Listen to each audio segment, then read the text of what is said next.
কি ব্যাপার, কি হয়েছে? এটা কি ধরনের পাগলামি? জি ভাই বোনেরা, ফিল্মের ফেরিওয়ালা আসলেই থামা দেখে এর চাইতেও বেশি পাগল হয়ে গেছে। জি, আমি ঠিকই বলছি। আমি যদি দেখাতে পারতাম পাগলামি, তাহলে সবাই আমাকে আজকে পাবনাতে ভর্তি করে আসতো। বিষয়টা একটু ব্যাখ্যা করবে? চলুন তাহলে স্পয়লার ছাড়া একটু পাগলামি করা যাক। প্রথমেই বলে রাখি, আপনি এই সিনেমা দেখার আগে অবশ্যই এর আগে যে 4টা সিনেমা আছে সেগুলো দেখে নেবেন। শ্রী, ভেড়িয়া, মুঞ্জিয়া, স্ত্রী 2। তারপর আপনি এই সিনেমা দেখবেন। কেন? কারণ আপনি যদি না দেখে থাকেন আগের 4টি সিনেমা, তবে এটা আপনার কাছে শুধু একটি সিনেমাই মনে হবে এবং এর অনেকগুলো ক্যারেক্টার কোথা থেকে পয়দা হচ্ছে, মানে কোথা থেকে আসলো, সেটা আগা বা মাথা আপনি কিছুই বুঝতে পারবেন না। এই সিনেমার স্টোরি সম্পর্কে যদি বলি, একজন সাধারণ ছেলে জঙ্গলে যায় তার 2 কলিগ প্লাস বন্ধুর সাথে।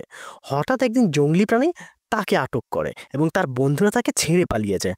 এমন জঙ্গলি প্রাণী থেকে তাকে যে বাঁচায় সে থাকে একজন নারী ভ্যাম্পায়ার বা বেতালের বংশধর, কিন্তু সে মানুষের রক্ত চোষার বদলে সেই মানুষটির প্রেমে পড়ে যায়।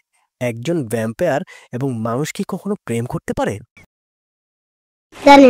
যদি তাকে প্রেমই করতে হবে, তবে মানুষটিকে ভ্যাম্পায়ার রূপান্তরিত করতে হবে। কি আছে তাদের কপালে? যদি আবার মানুষটিকে ভ্যাম্পায়ার বানানো হয়, তবে আমাদের জঙ্গলের রানী 100 বছরের জন্য কয়েদিভাবে জীবনযাপন করবে। খালি প্যাচ লাগছে তো ভাই, প্যাচের এখনো কিছুই দেখেন নাই। প্যাচ তো লাগে তখন যখন ভ্যাম্পায়ার মানুষের রক্ত খায়, যেখানে ভ্যাম্পায়ারের রক্ত আবার ভেরিয়া খেতে চায়। এইটা কি কোনো কথা? কে যে কিভাবে কার দুশ্মন হয়ে যাচ্ছে আর কি হচ্ছে ভাই, জাস্ট ওয়াও। অভিনয়ের দিক থেকে অনেকদিন পর আয়ুষ্মান খুরানা তার মেইলি টাইপের সিনেমা থেকে বেরিয়ে এসে এত চমৎকারভাবে নিজেকে প্রেজেন্ট করেছে যে তার অভিনয়, রোমান্স কিংবা তার ফানি ডায়লগগুলো খুবই দারুণ লাগছিল। এবং আমাদের মিস আলু মানে রশ্মিকা মান্দানা, যিনি আলুর মতো সকল ক্যারেক্টারের জন্য যেন পারফেক্ট হয়ে গিয়েছেন। অন্যদিকে ভেরিয়া যখন স্ক্রিনে আসে, আমাদের বরুণ ধাওয়ান যখনই তিনি স্ক্রিনে এসেছেন, ভাই পুরো সিনেমার সবচেয়ে বেস্ট পার্ট হয়ে যায় সেইটাই। এবং এই সিনেমার ক্ষেত্রেও সেটাই হয়েছে। চোখ সরানোটাই মুশকিল, কারণ কোনো ওভার অ্যাক্টিং নাই বলতে গেলেই হয়। সঠিক বলেছেন। তবে সবচেয়ে অবাক করেছে আমাদের পঞ্চায়েত সিরিজের পেহলাদ ভাই, মানে ফয়সাল মালিক। কি দারুণ একটা ক্যারেক্টার তিনি পেয়েছেন। আমি যদিও ক্যারেক্টারটা আপনাদের সামনে রিফিল করব না, এবং ফাটিয়ে অভিনয় করেছেন এমন একটি ক্যারেক্টার পেয়ে। অন্যদিকে নওয়াজুদ্দিন সিদ্দিক, যিনি বেতাল গড়ার কারিগর হিসেবে এখানে রোল প্লে করেছেন, তিনি যে কি করবেন পরবর্তী সিনেমায় সেটা নিয়েই এখন চিন্তা।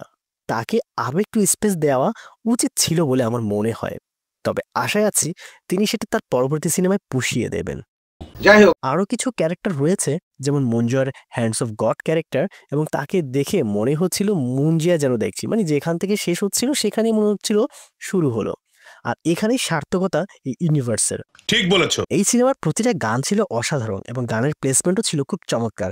আর নোরা ফাতে আলীর একটি ক্যারেক্টার বা একটি ঝলক আমরা দেখতে পাই, যেটা খুবই চমৎকার ছিল। এবং নোরা ফাতে আলীও শুধু যে আইটেম সঙ্গে এখানে অভিনয় করেছে সেটা কিন্তু নয়, একটি বিশেষ রোল তিনি এখানে প্লে করেছেন।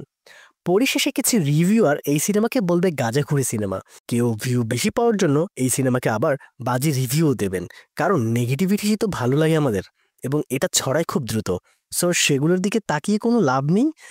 ইহা সত্য, ইহা সত্য, ইহা সত্য। ম্যাড ডগের সিনেমাতে সবচেয়ে বেশি প্রাধান্য দেওয়া হয় সবসময় গল্পকেই, এবং এই হরর ইউনিভার্সের প্রধান আকর্ষণীয় হচ্ছে গল্পের কোনো ধীরতা নেই। এবং ম্যাড ডগ সচরাচর এমন গল্পই তৈরি করে থাকেন যে গল্পগুলোতে কোনো ধীরতা থাকে না, শুধুই একটি সিন ক্রিয়েট হয় না এবং গল্প খুব দ্রুত এগিয়ে যায়, যার ফলে দর্শক বোরিং হয় না। আমি অলরেডি খবর পেয়েছি। সো আমাদের এটাই ছিল আজকে রিভিউ থামা সম্পর্কে। তবে হ্যাঁ, যাবার আগে যেহেতু ইউনিভার্স চলছে এবং বাংলাদেশেও একটি ইউনিভার্স আসতে যাচ্ছে, সেই বিষয় নিয়ে একটু খোঁচা দিয়ে যাই। রায়হান রাফি ভাই, জোড়াতালি দিয়ে ইউনিভার্স না বানিয়ে এভাবে পারফেক্ট পরিকল্পনা করে তবেই মাঠে নামা উচিত, তাই নয় কি? ভাই সাবস্ক্রাইবটা কিন্তু করে দিয়েন, তারপরে কিন্তু চ্যানেল থেকে বের হয়েন। ধন্যবাদ, দেখা হচ্ছে পরবর্তী ভিডিওতে।